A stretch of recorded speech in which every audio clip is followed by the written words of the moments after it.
मैं पाशा साहब आपसे शुरू करता हूँ। एक राय ये आ रही है कि यार ये जो हमें कर्जा कुर्जे, अब हम कर्जे की दलदल में ऐसे फंस गए हैं कि ये वैसी है जैसे एक हेरोइन का आदी जो है उसकी डोज एकदम बंद करें तो वो उसका सान इर्तहाल भी हो सकता है।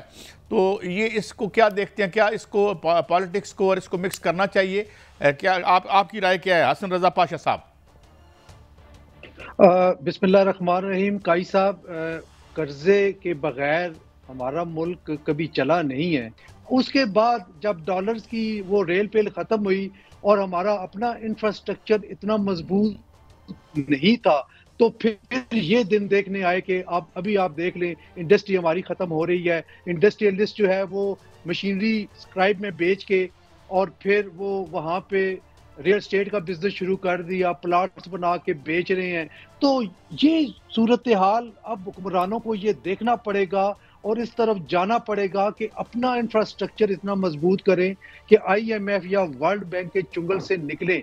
ये बज़ाहिर इतना आसान नजर नहीं आ रहा। इसके लिए बड़ी विल चाहिए होगी और पाकिस्तानी कौम को भी इसमें अपनी कुर्बानी देनी पड़ेगी।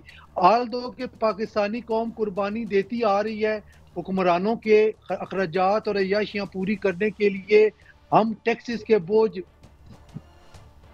दर बोझ बर्दाश्त कर रहे हैं।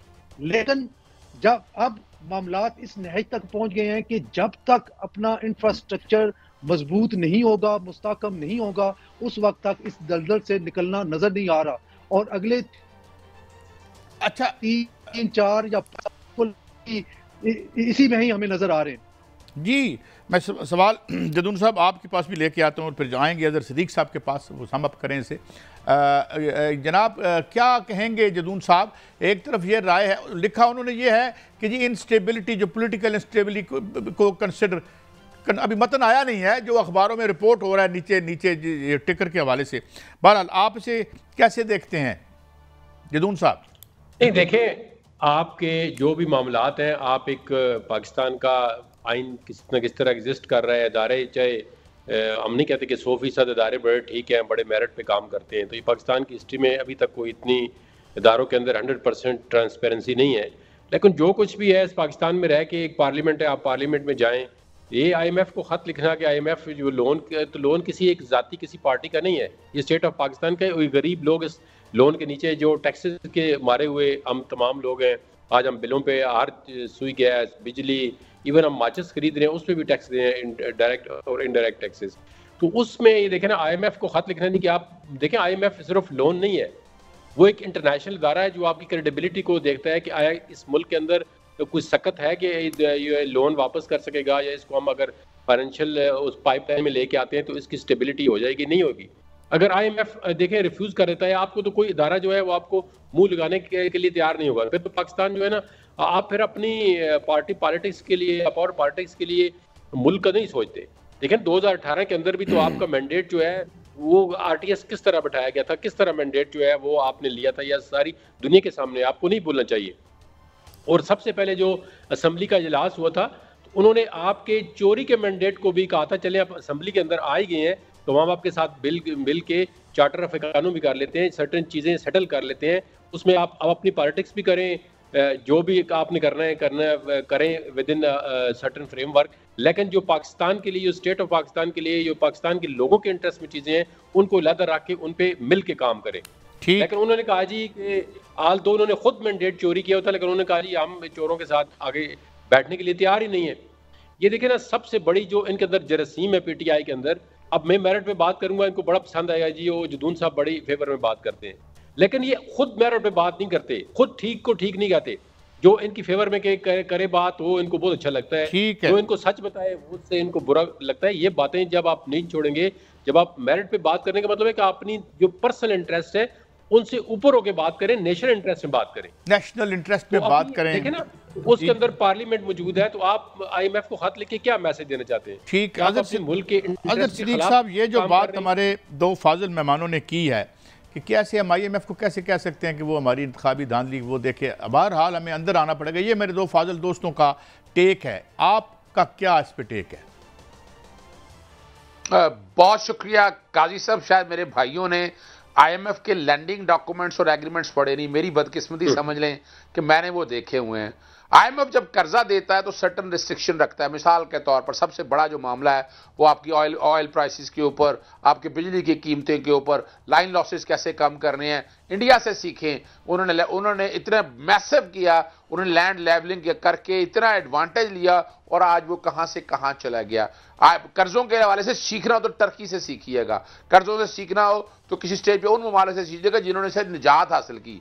पाकिस्तान तो इनएफिशिएंसी और बैड गवर्नेंस ही इतनी है। क्या ऐसा जुल्म कर दिया इमरान खान ने? भाई IMF ने कर्जे किसी लीडर के कहने पे दे रहे हैं।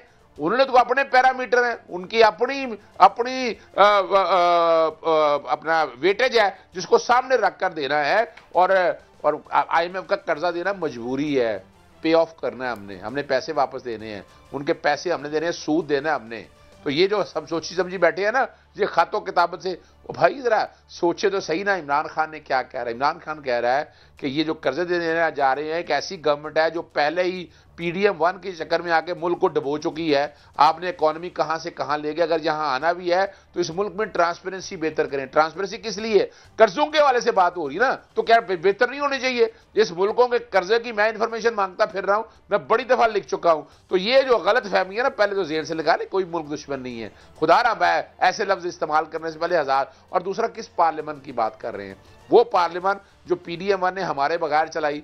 जब हमने कहा कि असेंबली में आना है, राजा परवेज, लाहौर हाईकोर्ट ने कह दिया, राजा परवेज सिर्फ उठाकर ले गए कि जनाब इंट्रा कोर्ट अपील और असेंबली में नहीं आने दिया। उस पार्लियामेंट की बात करें जिसने एक तरफा कानून साजिया बनाकर सत्यानाश कर दिया। क्या है, क्या अपोजिशन की से है क्या? ये छोड़ दें, अब कोई देर नहीं, अब सारा कुछ हम समझ चुके हैं। मैं तारीखी तौर पर बताता चलूं, देखिए जरा बात को समझ। अब क्या रह गया? अपना MQM की मुस्तफा कमाल की ऑडियो लीक निकल आ गई, आपके पास टेसूरी साहब की सारी बातें आ गई, जो हम बातें कर रहे थे वो आ गए। और एक भाई मेरे ने कह दिया कि जनाब 2018 का मैंडेट चुराई किया। बहरहाल यादाश्त कमजोर है। 2018 में पाकिस्तान तहरीक इंसाफ से छीना गया RTS के जरिए। वो सबूत क्या है उसका कि अप्रैल 2019 में ख्वाजा आसिफ साहब ने तो आज कह दिया कि जनरल कमर जावेद बाजवा, जनरल फैज बाकायदा आके हमारे से लेजिस्लेशन कानून साजी ठीक करते थे। अब क्या है? कौम का मैंडेट तो वो है जो कौम ने वोट डाला है, जो कौम से आपने 45 फार्म के जरिए 47 के जरिए तबाह बर्बादी कर दी है। अब तो कोई बात रह नहीं गई ना। तो फिर हमें जो मैंडेट किया, हमारे किसी वोटर ने, किसी ने इस पे एतराजात उठाए हैं। हमारी सबसे बड़ी फैन फॉलोइंग है, सबसे बड़ी हमारी पॉलिटिकल पार्टी है और हमें पार्टी से बाहर भी रखा जा रहा है। तो ये हम पे छोड़ दें आप। ठीक हो गया, एक ब्रेक है नाज़रीन, ब्रेक वापस आएंगे। हमारे मौजूद मेहमान हमारे साथ हैं, दीगर इश्यूज़ भी हैं, इस बात पे तो हमारी सैर असल बात हो गई। ये ऐवान मुकम्मल कैसे होगा, मखसूस नशिस्तों का क्या मामला है, जमहूरियत कैसे आगे बढ़ेगी, ये बड़े वाइटल और अहम सवालात हैं।